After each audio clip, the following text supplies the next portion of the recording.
ചാനലിലേക്ക് സ്വാഗതം. ഇന്ന് നമ്മൾ വളരെ ഹെൽത്തി ആയിട്ടുള്ളതും അതുപോലെ തന്നെ ടേസ്റ്റി ആയിട്ടുള്ള പയറില തോരനായിട്ടാണ് വന്നിരിക്കുന്നത്. അപ്പോൾ കർക്കിടക മാസത്തിൽ നമ്മൾ 10 തോരനൊക്കെയാണ് കഴിക്കാറുള്ളത്. അപ്പോൾ വളരെ ടേസ്റ്റി ആയിട്ട് തയ്യാറാക്കാൻ പറ്റുന്ന ഈ ഒരു പയറില തോരൻ എങ്ങനെ തയ്യാറാക്കുന്നത് എന്നുള്ളത് നോക്കാം. കൂടാതെ നിങ്ങൾ എൻ്റെ ചാനൽ ഇതുവരെ സബ്സ്ക്രൈബ് ചെയ്യാതെയാണ് കാണുന്നെങ്കിൽ സബ്സ്ക്രൈബ് ചെയ്യാനും ഈ വീഡിയോ ഇഷ്ടപ്പെടുകയാണെങ്കിൽ ലൈക്ക് ചെയ്യാനും കമൻറ്റ് ചെയ്യാനും അതുപോലെ ഫാമിലിക്കും ഫ്രണ്ട്സിനൊന്നും ഷെയർ ചെയ്യാനും മറക്കരുത്. Thank you. ാണല്ലോ നമ്മൾ 10 തോരനൊക്കെ തയ്യാറാക്കുന്നത്. ഇന്ന് നമ്മൾ തയ്യാറാക്കുന്നത് പയറിൻ്റെ ഇല തോരനാണ്. അപ്പോൾ നമുക്ക് പയറിൻ്റെ ഇല ഇതുപോലെയാണ് വാങ്ങിക്കാൻ കിട്ടുന്നത്. അപ്പോൾ ഇത് വെച്ചിട്ടാണ് നമ്മളിന്ന് വളരെ ഹെൽത്തി ആയിട്ടുള്ള ഒരു തോരൻ എങ്ങനെ തയ്യാറാക്കുന്നത് എന്നുള്ളത് നോക്കാം. നമുക്ക് പയറിൻ്റെ ഇലയൊക്കെ നന്നായി ഒന്ന് കഴുകിയെടുക്കാം. ഇത് ഇലയൊക്കെ നന്നായി കഴുകിയെടുത്തിട്ടുണ്ട്. ഇതുപോലെ ചെറിയ തണ്ടുകളൊക്കെ അതിനകത്തുണ്ടാവും. അപ്പോൾ അതൊക്കെ ഒന്ന് മാറ്റിയ ശേഷം വേണം കഴുകിയെടുക്കാൻ. ഇനി നമുക്കിത് ചെറിയ പീസായിട്ടൊന്ന് കട്ട് ചെയ്തെടുക്കാം. വളരെ തിന്നായിട്ട് വേണം അരിഞ്ഞെടുക്കാൻ. അങ്ങനത്തെ പയറിൻ്റെ ഇലയൊക്കെ നന്നായി കുനുകുനാന്ന് അരിഞ്ഞെടുത്തിട്ടുണ്ട്.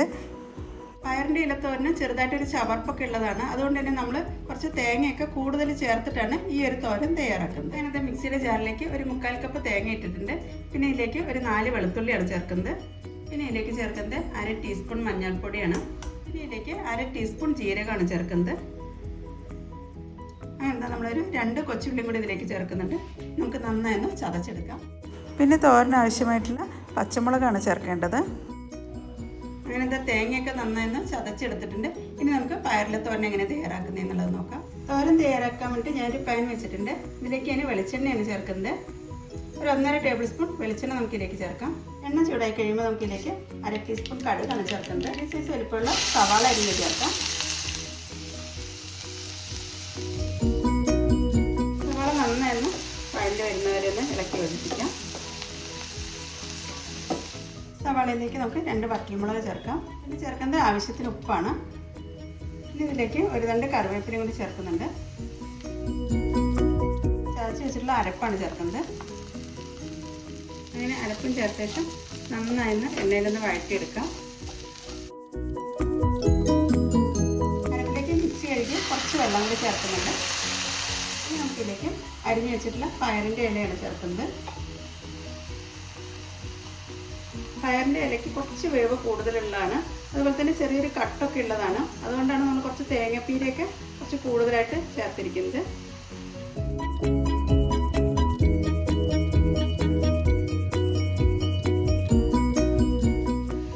അങ്ങനത്തെ നമ്മൾ പയറിൻ്റെ ഇല കംപ്ലീറ്റ് ആയിട്ട് ചേർത്തിട്ടുണ്ട്.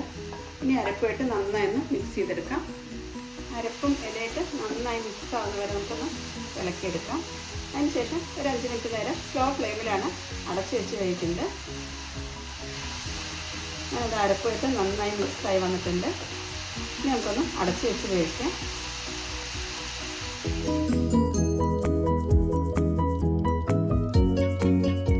ഞാനത് ഒരു 3-4 മിനിറ്റ് നേരം നമ്മൾ അടച്ച് വെച്ചിട്ടാണ് വേവിച്ചെടുത്തിരിക്കുന്നത്. നമുക്കൊന്ന് ഇളക്കി നോക്കാം. വെള്ളം കുറച്ചും കൂടി ഒന്ന് വറ്റാനുണ്ട്. ഒന്നും കൂടി വറ്റി വരുന്നവരെ നമുക്കിനി തുറന്ന് വെച്ചിട്ടാണ് ഇളക്കി യോജിപ്പിക്കേണ്ടത്.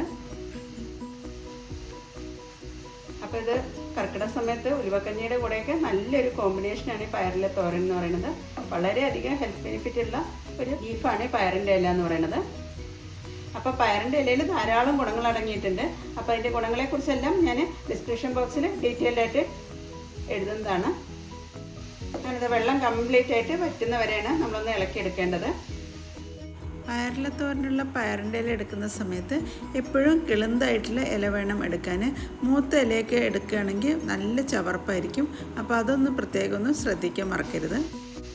ഒന്നും കൂടി ഒന്ന് വെള്ളം വറ്റുമ്പോൾ നമുക്ക് ഫ്ലെയിം ഓഫ് ചെയ്യാം.